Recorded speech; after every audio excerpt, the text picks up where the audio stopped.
Hey y'all, let's get into this shrimp boil with garlic butter sauce. Oh my goodness.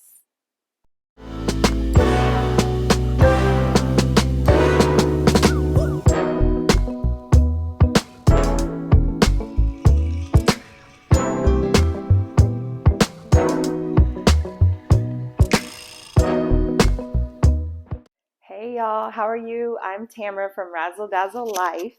Thanks for joining me again today.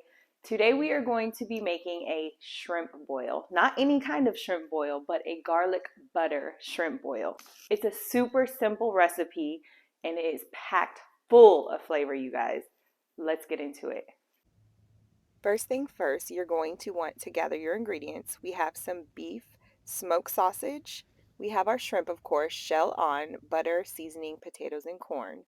I highly recommend that you buy the shrimp from your seafood department. Fresh is best. Of course, if you can only find frozen, that'll work just fine. But get the shrimp that has the shell on because then you know that it's not pre-cooked. Any shrimp that's already pink is pre-cooked and it will get very, very rubbery if you try to cook it even more. So we're going to start by taking the shells off, of course. I want to save the shells because I'm going to use them later for a stock.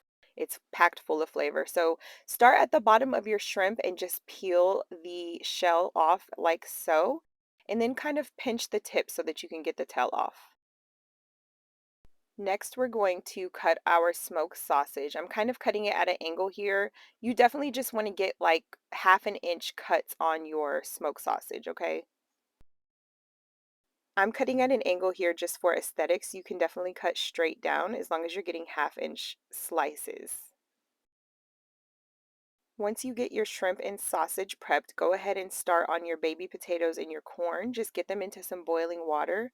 We are going to boil these until the potatoes are fork tender, like so. We boiled them for about 10 minutes or so. They're tiny potatoes, so it doesn't take too long. Once the potatoes are fork tender, go ahead and add in your sausage. And just stir it around a bit so that you can get the sausage in the water. We're going to keep it at a boil for about another 10 minutes or so. While that's boiling back there, we're going to go ahead and start on this garlic butter sauce. So we have some fresh garlic cloves here. If you can use fresh garlic, I highly recommend it. It just tastes 10 times better. Of course, you can get the pre-diced garlic if that's easier for you, but fresh is best. So you saw me just smash the garlic down. This is because we are trying to get the peel off of the garlic cloves. When you smash it down, it kind of loosens it up a little bit. It makes it easier to peel off like so.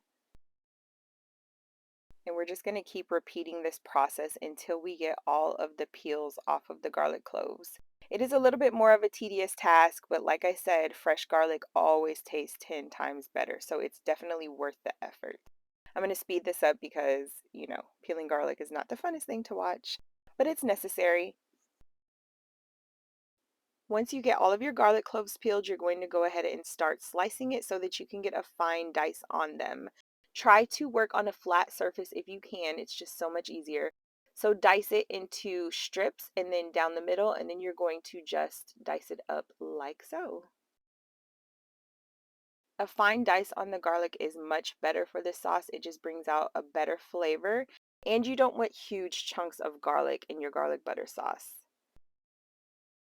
So try to dice it up as fine as possible like I'm doing here, and we're just going to continue the process until we get them into tiny, tiny pieces. Then we're just going back over it with a knife to make sure that we're getting them all as small as possible. And again, if it's easier for you to buy the pre-diced garlic in a jar, go for it. I have used it before. It does taste good, but fresh tastes much better, I promise. Once you get your garlic nice and finely diced, you're going to start on your onion. So cut off those end pieces and then cut your onion straight down the middle. Then we're going to take off about one layer of the onion, that brown skin and just one little layer. You don't need that outside part. Go ahead and discard it. And for this garlic butter sauce recipe, we like our onions to be sliced, not diced. You can definitely dice them if that's your thing, but it makes the sauce a little more hearty, a little more chunky. And you like to see the onions and taste the onions because that's pretty much what the garlic butter sauce is about here. Full of flavor, so slice them thinly, just like so. Even if you do not like onions, I promise you that they're amazing in this recipe. It is packed full of flavor, so I highly, highly, highly recommend that you keep the onions in the sauce. You can definitely cut it down to half an onion if they're not your favorite. I promise you, it is so delicious. You will absolutely love it, even if you don't like onions. It's amazing. So I highly recommend that you use them. Once the onion is nice and sliced up into these thin slices, we're going to go ahead and place it in a bowl until we're ready to add it to the sauce. Now that we got our garlic diced and our onions sliced, it's time to get started on the actual sauce. So warm up a skillet over about medium heat and then add your butter to the pan and get it nice and melted. Once it melts down like so, you're going to go ahead and add your onion in and just stir it around so that it's nice and coated in the butter. And you're just going to set this and leave it for about 5 minutes or so that the onions can soften up. Stir them around ever so often so that they don't burn. After about 5 minutes, go ahead and add your garlic in. The garlic is going to saute very quickly and you definitely don't want to burn it because it really changes the flavor of the sauce. So stir continuously and just saute the garlic for about a minute or so.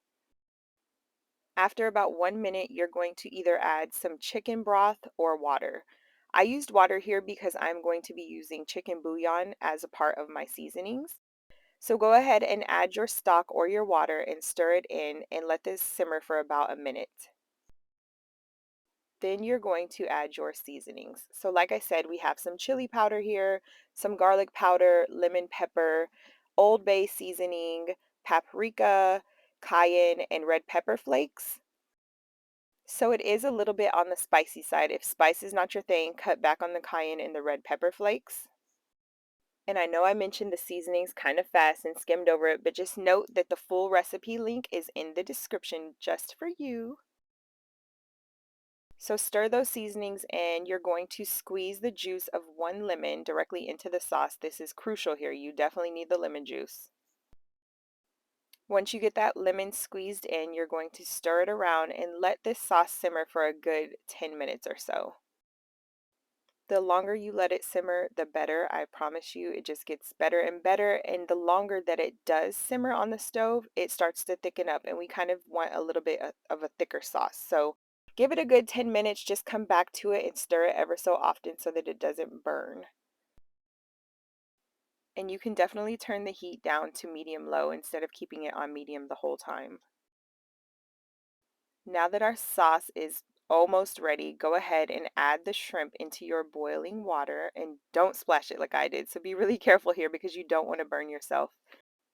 And shrimp is one of the seafoods that cooks super, super fast. And since you're putting it into boiling water, it is going to cook in about a minute, maybe two.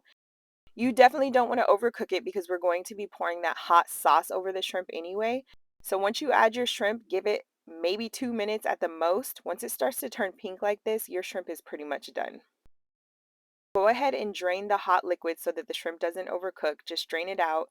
Then we're going to plate this baby up. Get your finest platter because this is the finest shrimp boil ever. Put your shrimp, sausage, corn, and potatoes out on your platter and spoon some of that delicious garlic butter sauce directly over your seafood, okay? Definitely reserve a little bit on the side so that you can dip your seafood in it. But baby, this recipe is a crowd pleaser for sure. It's made in well under 30 minutes. And we have rave reviews every single time we make it. So you definitely need to give it a try. The link to the full recipe along with ingredients can be found in the description box below. Enjoy!